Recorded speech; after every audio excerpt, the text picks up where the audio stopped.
Hello, everyone, and welcome to the Happiness Journey with Dr. Dan podcast, where every journey is worth living. My name is Dr. Dan, and I'm your host for today's episode. I'm a bilingual neurolinguistic programming and cognitive behavior psychotherapist specializing in anger management issues, both court-appointed and private, marriage counseling using the EFT method, dissociative disorders, narcissistic personality disorders, depression, anxiety, dream analysis, and also provide life, business, and retirement coaching support. I provide individual one-on-one session in both French or English, and also do group setting. If you need any assistance, reach out to DMB Therapy and Coaching Services at 301-325-1550, and our website can be found on lifecoach.drdanamzallag.com.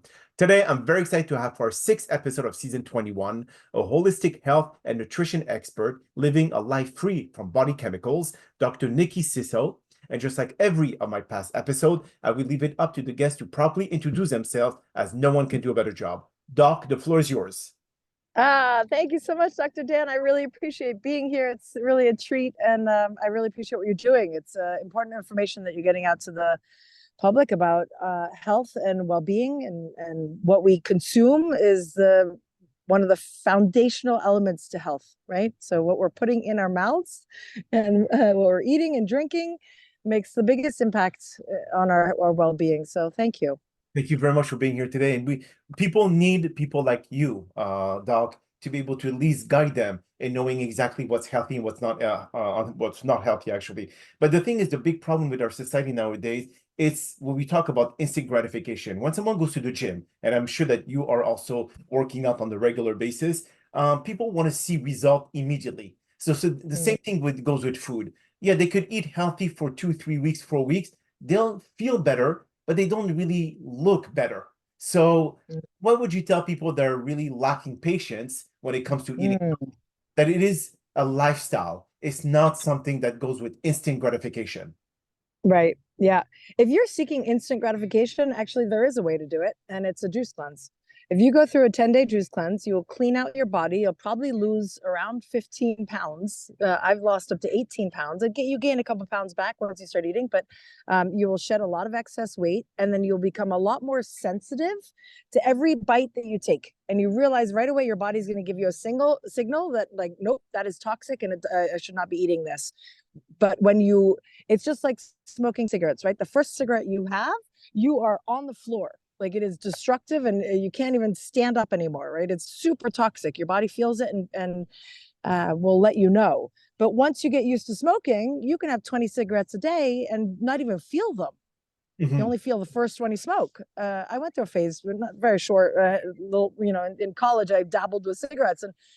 And so my point there is that your body will numb out the sensations of toxicity when you've been eating a lot of toxic foods and maybe cleaning your house with lots of toxic products, right? So the way to actually have the instant results that you want is to go through ideally 10-day juice cleanse. And then it's almost like cleansing your taste buds. You taste a lot more salt. You taste everything. It tastes sweet. You give yourself a fresh start to really get clear signals from your body as to what is actually healthy and what isn't. So you're basically doing a complete reboot of your digestive system. Correct. Okay. Yeah. But to answer your question more appropriately, would be that health is a lifelong. It's a lifestyle. It's not just let me try this for a month. Yeah. It's no, let me honor my body and give it what it needs and what is truly healthy for it. And that is not the processed foods that we get in the middle of the grocery store, right? It's what grows from the land. And we'll go into that more in detail. But yes, it's a commitment for life, not for a month. As well, right? I mean, you cannot just go to the gym for 1 month. And this is what happened in January, where people have those New Year resolution. They go to the gym all month of January, and in February you see tumbleweed at the gym because everyone disappeared. So I think it is a lifestyle. It is a change that has to be consistent for years and years, because we are given a body from God to be able to take care of it, not neglect it. And when you see people eating, when you watch the show My 600-Pound Life, I mean, this complete neglect of their body and not respecting that vehicle that was given to them to go through life. So when it comes to this, I mean, what would you suggest for people to kind of like, they have to go cold turkey, or they can transition slowly but surely to this new and healthier lifestyle? That's a really good question. I appreciate that, Dr. Dan, because there are two, one, actually, some people learn differently, right? I'm a cold turkey person. If Okay. something's not good for me, I cut it off, right? Okay. And I think, in my personal opinion, that might be the healthier route, only because you're stopping the addiction, you deal with the withdrawals for a few days, and then you get over it. Your body will quickly adjust. Okay. Whereas if you're still introducing potato chips, for example, that are designed to be addictive, literally they have chemicals that are addicting you, well, the next day you're going to wake up still craving it. The cravings are actually will be more challenging for you to overcome. I see. Okay. That said, there's also a system where you can start with breakfast, make your breakfast healthier. And then we can get used to that for a week, and then make your lunch healthier, right? So there is a system that could be put in place where there's a gradual shift to a much healthier way of living. Yes.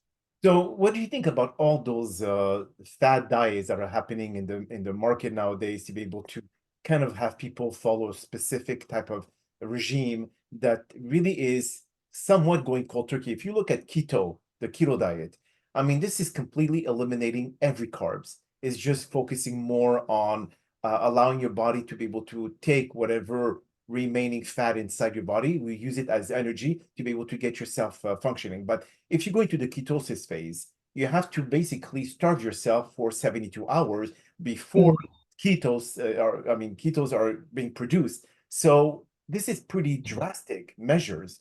But like you said, it's either all or nothing. Right. I don't think the keto diet is sustainable for our lifetime. It could be. It's proven to be a good solution for like seizures Okay. and certain health conditions. Yes. But here's how I like to think about keto. So if you took a bowl of fruit, super colorful, all the different fruits, berries, right? Just have your bowl of fruit right there, and then compare that to a bowl of like really high quality fat. The best quality fat you could possibly promote in the keto diet, right? You have bowl of fat. Which one looks more nutritious? Obviously, the fruits.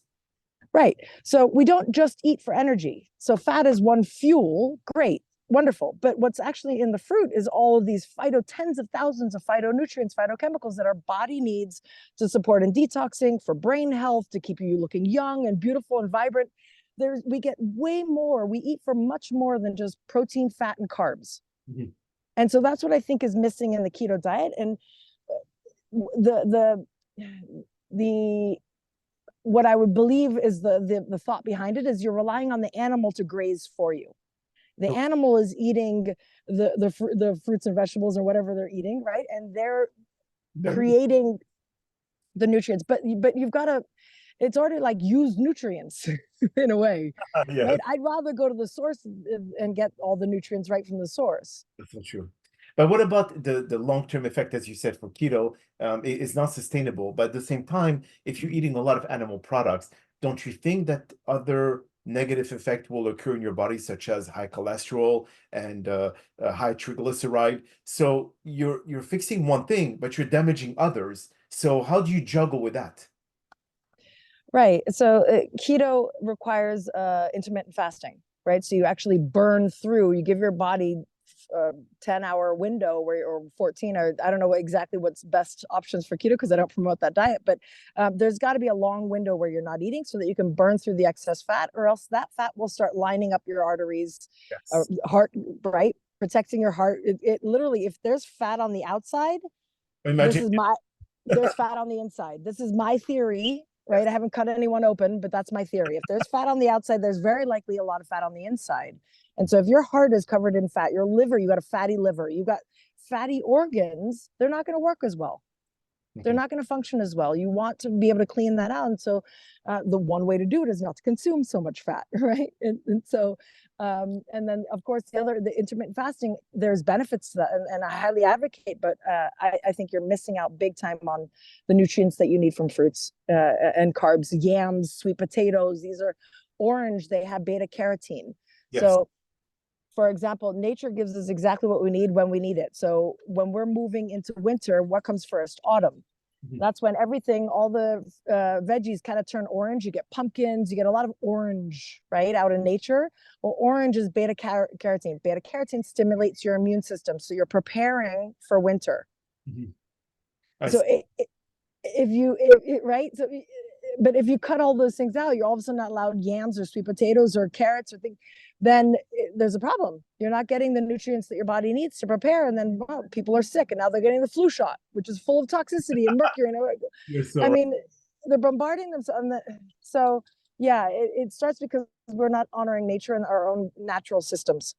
So do you think that another way of detoxing, as you mentioned, doctor, is basically intermittent fasting is the best way, the quickest way to be able to get the result when it comes to detoxification? Because obviously, if let's say because the paleo diet is also somewhat of intermittent fasting, because at that time, no one really knew when you're going to have your next meal. So you train your Mm. body to be able to kind of like consume what you've already eaten and use that as energy. Now, the thing is that if you always kind of eat, because there's a lot of like mixed thoughts about eating 6, 7 times a day versus eating Mm. the intermittent fasting, either 16:8 or 21:3 or 24 ratio. So it depends exactly which one will be great for which person. Have you tried yourself intermittent fasting and see which one works for you the best? Yeah, I am a big believer in intermittent fasting. There are some studies that say women should not fast in the morning, that hormonally it's better to have a breakfast. Okay. Personally, I have type 1 diabetes, and when I do intermittent fasting, I have the best control of my blood sugars because I'm skipping probably 600 plus calories first thing in the morning. And the other thing there that is a trick is that ghrelin is a hormone that gets released. It's the hunger Yes. hormone, and Yeah. it gets released after the first bite of food, Mhm. especially. So if you prolong that first bite of food, it's actually very easy to fast. So starting like at 11 or 12 or a little bit later in the day, alleviates not having a meal and then not creating more hunger in the morning.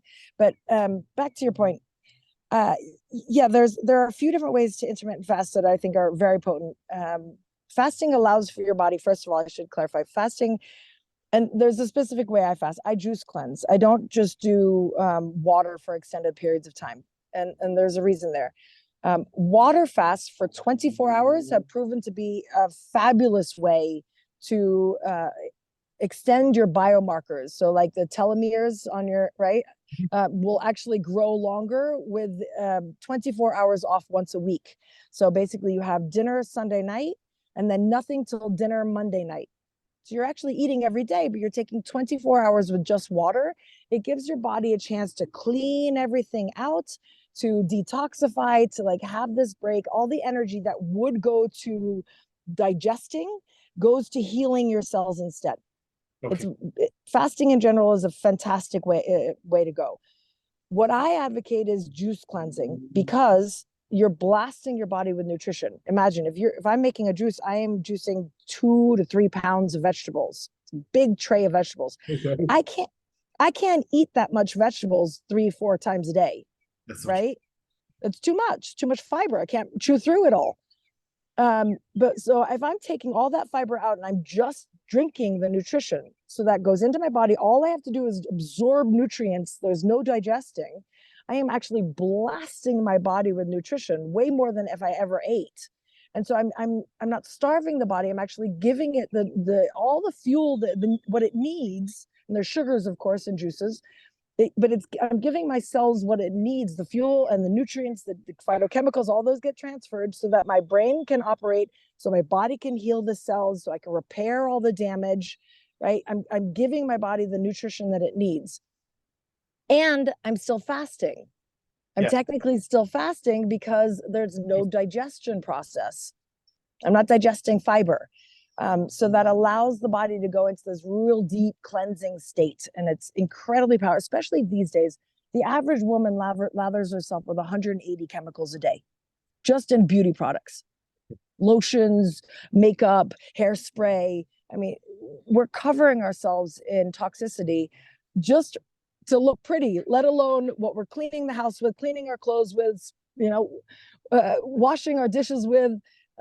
sitting at a restaurant that's washed dishes in toxic chemicals. We're spraying the lawns, all our lawns, with toxic stuff to get rid of weeds. Nature, we're killing off nature with poison, right? And then we're eating foods that aren't organic, potentially, that have been raised with glyphosate, so that they can. The system is our system is broken, and it's very toxic.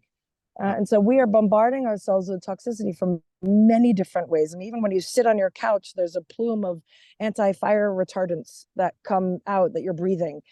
So we've really we've gotten ourselves very far away from nature, and we've gotten our bodies so used to high levels of toxicity. And that's why a lot of people gain weight, is because the more toxins in their body, the more the body wants fat cells to disperse all the toxicity.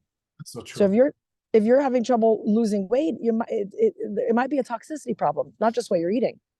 But also, you would agree that we are in a society that everything is given to us. We are driving cars every single day. We're not really active anymore. So that also, I mean, if you eat, let's say, we all know 3,500 calories equals a pound. So if you don't burn those 3,500 calories, you will gain a pound every single day if you eat that 3,500, of course. But then the body, just in rest, still burns calorie. So people have to understand that. So the thing is that because of the food that's out there, that's, of course, junk food will always be cheaper than healthy food or organic food. So we're not making it available to the public, Doc, to be able for them to eat healthy. Look at McDonald's, just an example. The salad is $9. The kid meal is $1. Will not go for the kid meal knowing that it's much more affordable and they can fulfill whatever need they have. But if they change that and make all the vegetables as affordable as possible, and we both know that farmers are getting a lot of money from the government to be able to produce more and more vegetables, so make it more affordable. I mean, the system is not helping us because the system is connected too much with the big pharmaceutical company, the big lobbyists of the fast food industry. They're all making money because they need to keep us poisoned. Very simple. So how can we fight that system, Doc? How? It's so easy. You get yourself a home garden. Okay. You invest maybe $300. I'm sure you can. There are ways to get a relatively cheaper one if that's what you can afford. Find one that you can afford and start growing your own food at home. You get organic soil. The seeds are not expensive, and you'll probably have so much food you'll have to give your neighbors stuff. Right. But that is the movement that we've got to actually become more open to, is growing our own food. Sadly. Or what I do is I shop at the farmers markets, and there's farmers that will do things donation based. There's a lot of ways if you're really struggling financially. I've gone to Trader Joe's and come out with a bag full of vegetables, and it cost me $20. So if you're getting just veggies and you're not buying also meat or some of the other processed foods, it actually is not it's more affordable than you think. But would you, especially like in certain diets, such as the ketosis diet, I mean the keto diet, do you think that if someone is vegan or vegetarian, can they make it happen, and can they get the same benefits? Because if you're not eating meat or any source of protein, well, vegetarian or pescatarian, depending exactly what you go there. But those who are vegan, there's no meat, no eggs, no chicken, nothing. They have only to eat tofu. But would they have the same results? So there's not only tofu. There's mung beans is my new favorite. I soak and sprout them, and then I boil them, and I make them. They're delicious. They kind of like taste like beans, but better. There's beans, of course. There's a lot of different sources of protein. The quinoa has a complete protein. But vegetarians in general have to do the job that the animal would do of grazing, right? So they need a variety of fruits and vegetables. So, for example, my iron was low because I'm not eating. Technically, you would say it's because I'm not eating animals, right? But then I increased my beets and my spinach, and my iron went back to normal ranges. Okay. So there are ways. It's just like every human body is different. There are different needs. There are some people out there that swear that they've tried their best on a vegan diet, and because there are ways to be very unhealthy vegan, right? So you have to know how to get a variety of fruits and vegetables in your diet. That is key to being a successful vegan, right? But there are some people that swear that they have one piece of meat a week, and it's like they give their whole body what, like something in the meat just gives them what they were like, quote unquote, missing. Fine. I'm not against that. Do what your body needs, but we're going into way excessive modes, right? Like breakfast, lunch, and dinner, starting your day off with like bacon and eggs. And if there's no color on your plate, if you're looking at chicken, rice, and potatoes, and there's no color, you are lacking in nutrition. There's nutrients missing on your plate. That's my opinion, from what I've studied. But if you don't feel good, then obviously something's not going. If you look in the mirror and you're significantly overweight, then clearly something that you're eating is not working. So you've got to own up to the truth of like, there's a change needed. That is so true. So for you, when it comes to a new client coming to you, Doc, and they need to go through this detoxification process, and they're like 50 or 60 pounds overweight, how do you get them? For you, you said that you work better with like cold turkey, but that's not the same for everybody else. They will really sustain that that method. So would you tell them to start by skipping one meal and then start introducing other things into their diet? Or because, like I said, people were so ingrained in eating junk for so many years. Yeah. Their ways. Yeah. So every client is different. I work with each client with meet them where they're at, and we work together and figure out what's a plan that will actually work for them. The first step in my mind is getting more nutrients in, and then reviewing what they are eating and eliminating like the most toxic options. Really. So we start with just like, yeah, okay, there's going to be a few things that you need to take off your list. And then I teach them how to replace. I don't like depriving. For me, it shouldn't be a deprivation. It should be a replacement. What else can I eat instead? So if pasta isn't working for me because I'm gluten intolerant, then let's look at quinoa, right? Or let's look at mung beans. So if like, I had a client that he's diabetic, obsessed with donuts. Had to have his donuts. He was not going to give up his donuts, right? Not going to happen. I was like, okay, let's work together. I found these vegan donuts made from almond flour, like not, I wouldn't say they are the healthiest things on the planet, but they were sure as hell healthier than what he was eating prior. And so we make these gradual shifts that like actually he ended up loving those more. And then after 3 months, he didn't need them anymore. He completely dropped the addiction to them altogether. Okay. So as you start to shift your taste buds and give your body the nutrition that it actually needs, that it starts to lose the craving, because people are so hungry still because they haven't gotten nutrition. They're eating foods that are devoid of nutrition, and an hour later still hungry. They're full, but their cells are starving. Yes, that's so true. But then here's a very challenging question for you, Doc. If you look at the Beyond Beef, okay, the one that is the alternate to real meat, and you look at the ingredient versus when you look at ingredients of meat, you see meat is, okay, it's beef. But then when you look at all the chemicals that's in the Beyond Beef or whatever it is that the alternate to beef, then you start saying, okay, I'm not eating meat, but I'm poisoning my body with a lot of other crap. So is the so-called tofu burger or whatever other burger that's out there really healthy for our body if we're adding so much crap into it? So the detoxification process is not really happening. We're actually retoxing our body. I'm so happy you asked this, because that really needs clarifying. Yes, 100%. A lot of the vegetarian options out there, the meat alternatives, are not healthy at all. Their first ingredient is texturized gluten. Like they're terrible, not a healthy product. However, if you read the ingredients, which is key to success in your health, you have to read the ingredients on the box. If you're eating anything processed, it's key. And there are a few sources. No Bull is one. There's a few veggie burgers out there that are actually made from beans or quinoa and a blend of vegetables. They're healthy from whole foods, not from some texturized gluten protein. Like, no, yes, make sure you're eating whole foods. That's the key. And read the ingredients. Absolutely.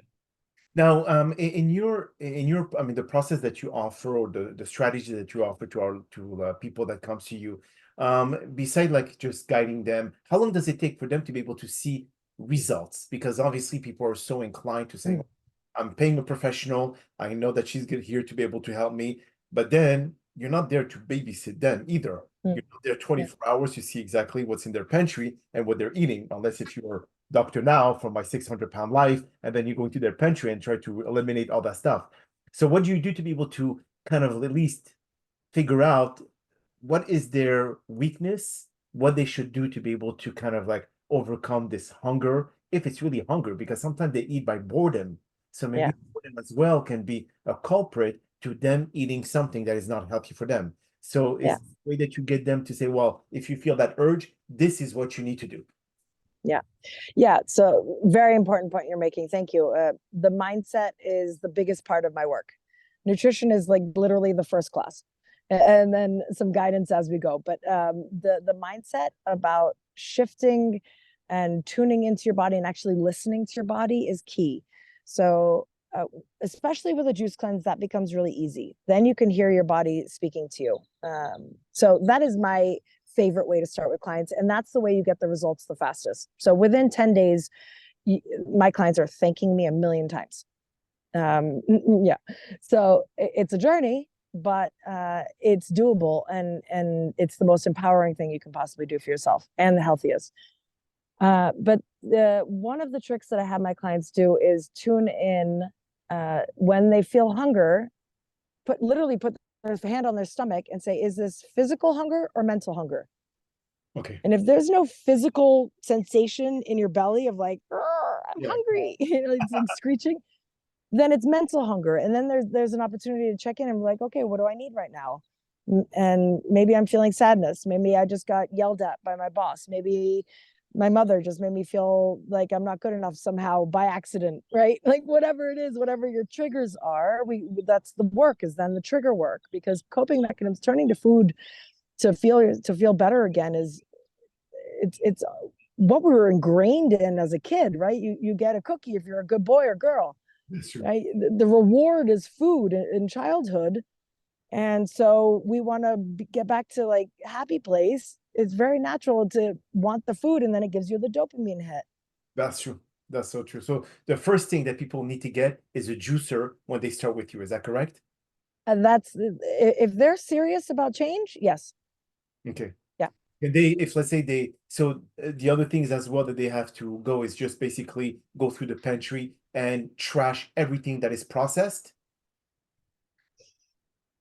Ideally, yes. And once I teach them what's in that, like I actually have them look through the ingredients list, and half of them they can't pronounce. That's a problem. They start to understand why there's an issue here, right? And then there's the desire to eat it is gone. Yeah. So it becomes an automatic shift. When once you're aware of something, it's very hard to keep doing it. It becomes more challenging, right? That is so true. So how can our listeners find you in case they want to seek your services, Doc? Ah, that's so kind. Thank you so much. I'm mostly on LinkedIn now. So Nikki CISO on LinkedIn. And yeah, that's my main source right now. I'm kind of off of social media altogether, but I was on Instagram, maybe one day again, Nikki CISO there too.